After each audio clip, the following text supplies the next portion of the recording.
Hello Scorpio, welcome to Like a Tarot. Angels and guides, please guide us. Ano ang message ng mystical cards para sa mga Scorpio?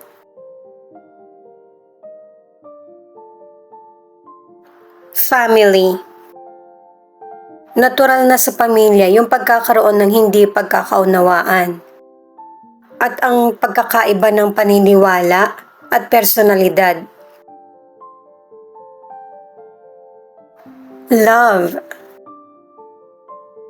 Na ang ibig sabihin ay kilalanin yung totoong nararamdaman at tanggapin kung ano yung ikaw.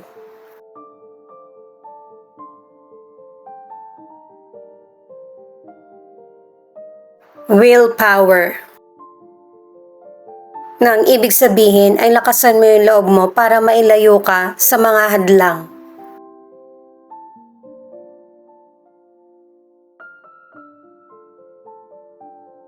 Unahin muna nating alamin kung bakit ipinakita itong family. Para sa mga bagong viewers, ang reading na ito ay timeless reading, general reading at guide po lamang. Hindi po magre-resonate sa lahat, kaya kunin mo lang yung akma sa sitwasyon mo.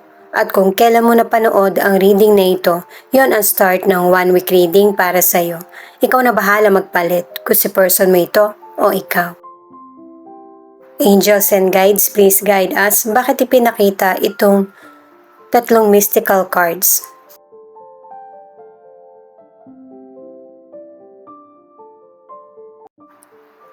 Eight of Swords, the Tower, at the Judgment. Ang ibig sabihin nito, ang ilan sa inyo na Scorpio ay nagkakaroon ng problema sa financial o kaya sa career. At ang advice ay, yun bang harapin mo or tanggapin yung mga challenges na dumarating sa buhay mo. Kasi message na to ng spirit guide mo na may mga biglaang challenges na darating sa buhay mo.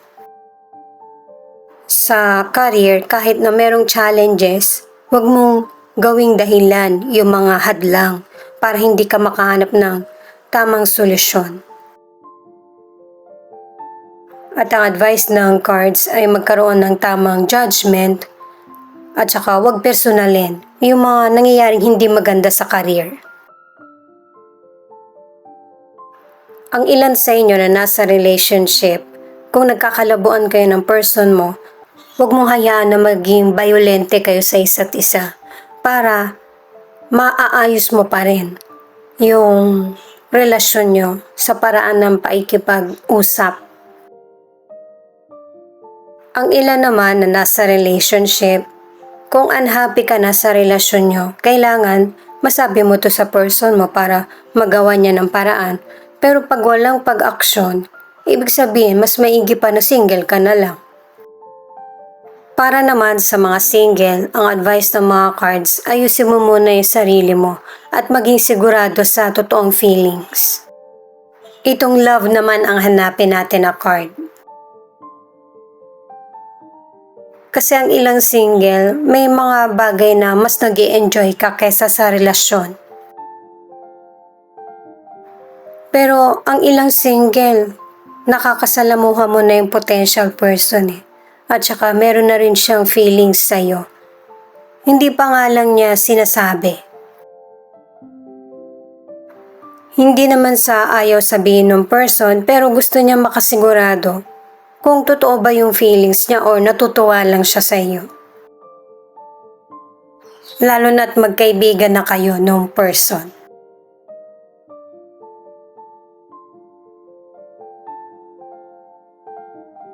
Knight of Swords, Six of Wands, at the Magician. Ito yung continuation ng mga naunang cards na ang ibig sabihin, kailangan mong matutunan yung pagkontrol ng emosyon at saka sa mga experience na nangyari sa iyo. Para magkaroon ka ng mas malalim na kaalaman patungkol sa kung paano mo nakamit yung tagumpay. At ito yung time na dapat i-manifest mo na kung ano yung mga hangarin mo sa buhay, lakasan ng loob mo, mag-focus para ma-achieve mo yung success. Sa financial, ang advice ng cards ay walang biglaang asenso. Lahat pinaghihirapan. At para naman sa ilan, dahil na rin sa effort mo, patience, ay merong magandang resulta ang karir mo at financial. Yung may biglaan na dagdag kita. At ang advice ng cards para sa financial ay patuloy na magtiwala sa sarili at kakayahan. Sa mga nasa relationship or single, yung person na bigla na lang naging malamig sa'yo pagkatapos ng breakup or hindi pagkakaunawaan ay babalik sa iyo. At gusto niya magkaroon ulit kayo ng second chance. At sa ilang single naman, nakatatlong cards ka na merong bagong relasyon na darating sa buhay mo. Ang ilan sa inyo, secret pa lang na gusto mo yung potential person. At saka, yung darating na potential person or ikaw mismo yung nagkakagusto. Ito yung isa sa naging dahilan kaya nakakalimot ka sa mga nangyaring trauma sa iyo sa nakaraan.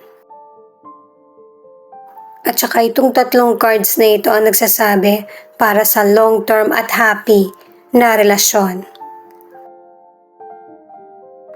Itong willpower naman ang hanapin natin na card. At saka ang ilan sa inyo na nasa relationship, matagal na kayo ng person mo, kasal na lang yung kulang sa inyo, pero ito yung mangyayari sa relasyon nyo. Pareho kasi kayong naging busy ng person mo sa career at saka sa personal nyong buhay. Pero yung relasyon nyo hindi tago.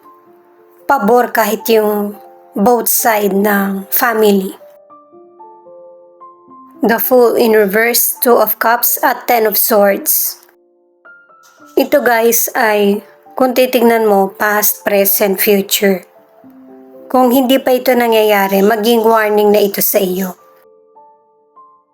Na kung ano man yung totoong feelings mo ay sabihin mo. Hindi pwedeng dahilan yung wala ka kasing choice kaya tinuloy mo na lang yung mga decisions. Kung hindi ka happy sa situation or iba yung priority mo, mas magiging konti yung problema mo kapag honest ka sa kung ano yung gusto mong mangyari. Tatlong cards na ang nagsasabi na ang ilan sa inyo ay magkakaroon ng painful ending sa relationship dahil sa hadlang or pagbabago ng desisyon. Kailangan kasi ng self-improvement at saka yung acceptance, forgiveness sa kung ano yung nangyari sa nakaraan para positive yung darating sa relasyon or situation.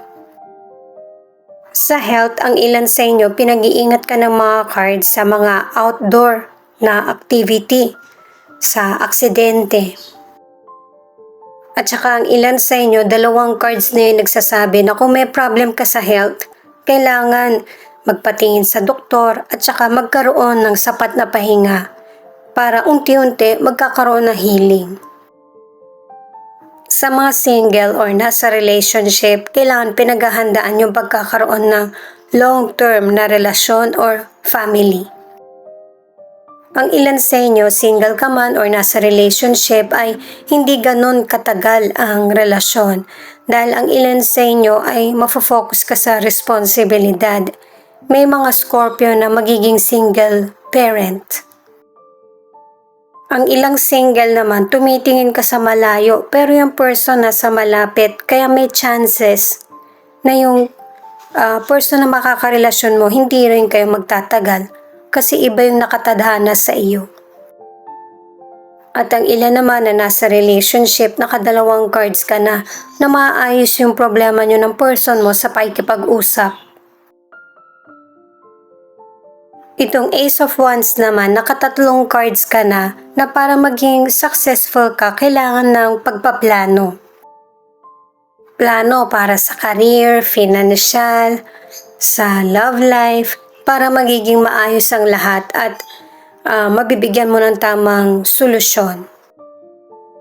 Pagpapakita ito na responsable ka sa bawat sitwasyon.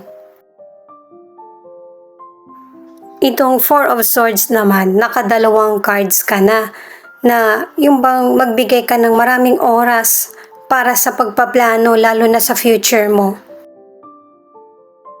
Lalo na kung nagkakaroon ka ng challenge para mas makakaisip ka ng best solution. Kasi mahirap nang maibalik yung nakaraan, kaya kailangan pag-iisipan mong mabuti. Itong Six of Pentacles naman ay abundance at saka reward. Yan ay dahil sa ang ilang Scorpio ay matulungin or mapagbigay. Ibabalik ng universe yung mga kabutihang ginagawa mo sa kapwa mo. At saka ito yung time na magse-celebrate ka na para sa tagumpay mo. Huwag mo lang kalimutan na magbalanse para sa health mo, time sa sarili, sa family or sa person. Marami nga po palang salamat sa mga nag-like, share, comment, and subscribe. At pati na rin po sa mga nakikinig at nanonood. Saan man panig kayo ng mundo, ingat po kayo palagi. Ito naman ang angel number mo. 333. Tomorrow something you have prayed for is about to arrive suddenly. Affirm. You deserve a wild love from a gentle soul. Affirm. You're about to be happier than you've ever been soon.